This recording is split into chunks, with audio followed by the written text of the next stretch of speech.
Përshëndetje, thot, deshta me të pyet, vjera s'po m'dan, rrin vetëm në dhomë, apo vetëm në dhomë, kur s'jam unë aty, ajo vjen poshtë. Përshëndetje, motor. Këshilloj që këto situata mos me marrë përgjigje konkrete përmes rrjeteve sociale, sepse janë gjëra të rëndësishme që mvaret mirëkuptimi rahatlëku familjar. Por megjithatë, si këshill të përgjithshme jap që familja është e shenjtë, është e bekume, asesi nuk është arsyeshme që njerëzit me majt inatin njëri me tjetrin. Vjera jote për ty është si nan, po edhe ti për ta je si evlad, si vajzë. Rolin kryesor këtu e ka bashkëshorti yt, pse jo edhe vjera yt. Nëse e ke vjerin gjallë, ata duhet me i bisedu këto muhabete me juve grave në shtëpi. Pastaj me ullë me sinceritet plot, edhe me pa ku është problemi. Vjera s'po m'dan, pse? A thjesht pse ju ka tek mas me dasht, apo kene i vrejtja?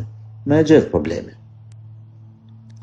Pastaj, nëse jeni sinqert, keni me artë tek një zgjidhje e arsyeshme, e mirë, edhe e pëlqyme për të gjitha palët.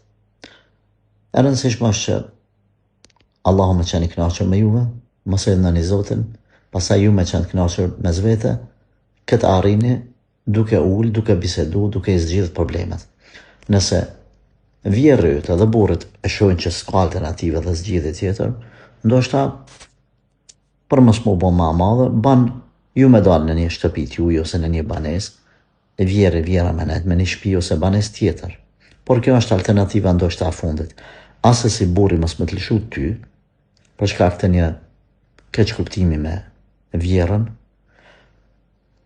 ose ti me qitë kusht burrit, ja me mu, ja me nanën, pra mos me shku në ato ekstremet, derisa nuk hargjohen të gjitha opsionet tjera. Shejtani e dën përçamjen. Kujdes, mos ja plotësoni dëshirën e shejtanit.